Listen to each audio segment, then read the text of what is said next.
In this episode, we're going to be resurrecting an R32 Skyline, which is just in the garage. It hasn't been driven for around 4 years, and I think a bunch of parts have been taken off it to fix other vehicles. So yeah, we're going to be doing a few videos on this vehicle, bringing it back to life and getting it back on the road. Yep. And you're going to come along with us on the journey. Yeah, we're just going to be showing you to be doing once you start up a car that hasn't been started up in a very long time. Obviously fuel, fluids, all those sorts of things. So let's go have a look at it and see where we're at.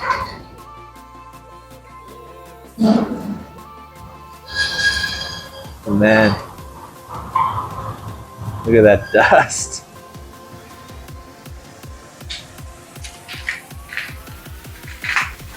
Man, oh man.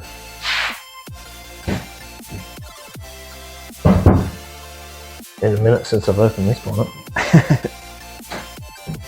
Oh.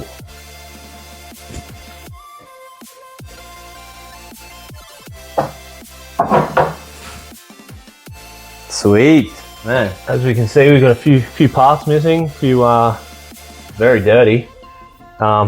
We actually, looks like we've had a lot of mice in here, so we're probably gonna have to check whether we've got any wiring damage or anything like that.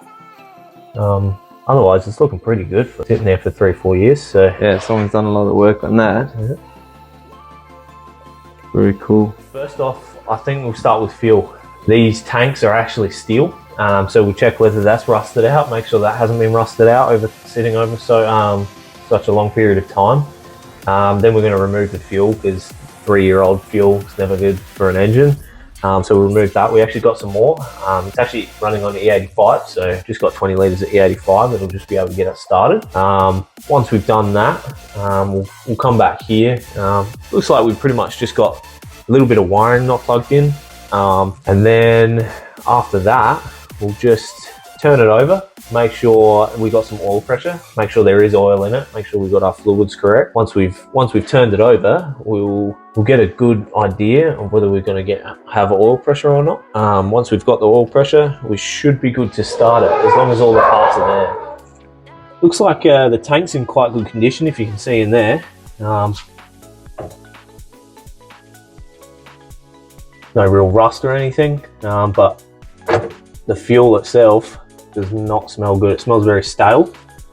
So we're just going to remove all the fuel. We're going to do that first. We're just going to use the suction pump, suck it out straight into this jerry can. I'm just going to use a jumper pack. Let's try that.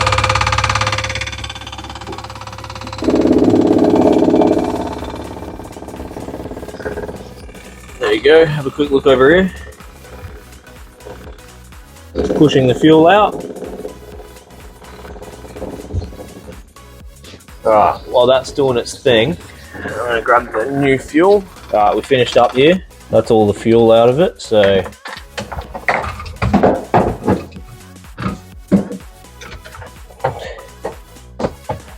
I'm just pouring some new fuel in. Let's check inside here. Man. Someone's having a nap.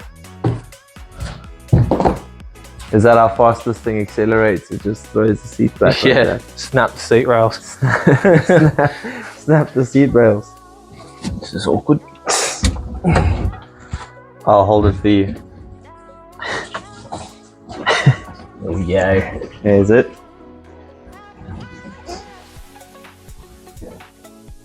Fuel's in. I'm just going to chuck the assembly back in. That's all buttoned up, guys. We're going to go up to the front, have a look what we've got working with up here. First off, we're just going to check our fluids, just make sure we've got fluids. Ooh, looks like it's down and cooling a little bit. We'll chuck a little bit of that in there. And then, obviously just going to check our oil. Make sure we've got some oil. It'd be ideal to replace it. We've got plenty of oil there. That's looking nice and clean too. We're going to be replacing all the fluids on this anyway. But just to start it up, that should be fine. Looks like we just don't have these coil packs plugged in. They're just sitting there for now, but that'll just get us enough to get us started. So now we'll undo this line here. That's the feed line.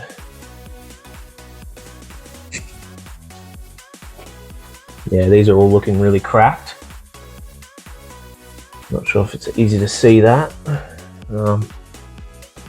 We've got hairline cracks in them all, so we're going to be replacing all these anyway. Only hairline cracks for now, so it's not a massive issue just to start it up.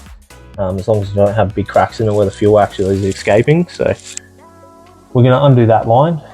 We're just going to prime it, make sure a bit of fuel comes out, and then once we've done that, we can turn over the engine without it firing, just so we've got some oil pressure up there. Once we've got some oil pressure, we should actually be good to start this thing. Let's go to that fuel line. We'll crack that off, and then we should be able to get some fuel through it. Once we've got some fuel through it, all that old style fuel, we're going to be, checking the oil pressure and then starting it up.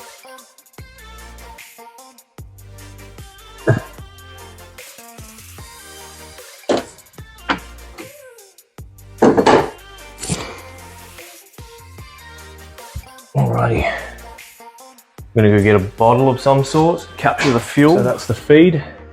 So I'm gonna chuck a battery pack on it, get the keys in it, start priming the bottle, like up like that. Right, just priming it. Geez, like you reckon they're sitting in the fuel? Hang on. You want a sip? No, thank you. I think you might die if you have a sip of that. Nip that one back up. And now, what we're going to do, we're just going to disable the crank angle sensor. Now that we've got that out of the way, it's not going to fire because it doesn't have its trigger. The other thing you could do is, just to make sure that it does have your oil pressure, is take off your feed line for your turbo. Just make sure you do have flow coming out of there. I'm pretty certain we're going to be fine. It's never had any oil pressure issues, so it's got some nice nice oil in it. So I'm just going to crank it over.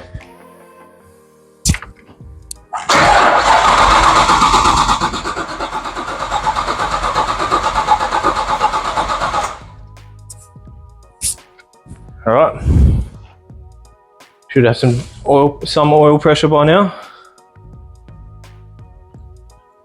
All right, let's try and start this thing.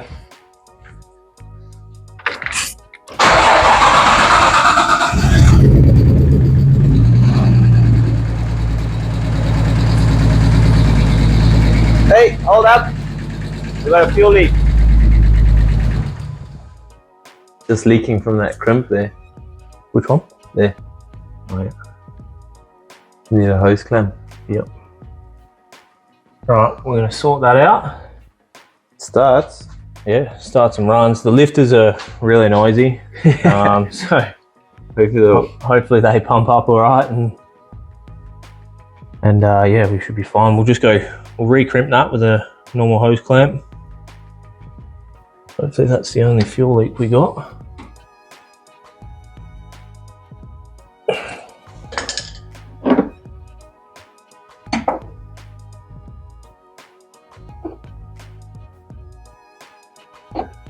Alright, let's give it another crack. Alright, round two. You good?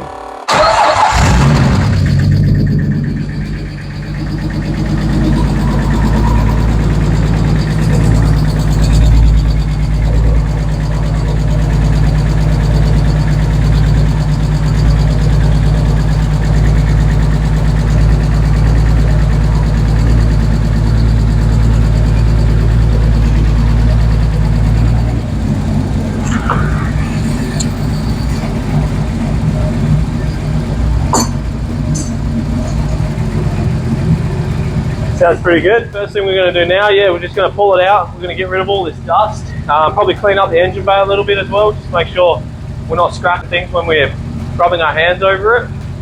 Once we've done that, we're going to start on the mods next video. So let's get it out and clean it.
Thanks for joining us in part 1 of this R32 Resurrection. We're just going to be, in the coming videos, we're going to be looking at some mechanical things. We're going to upgrade the fuel system.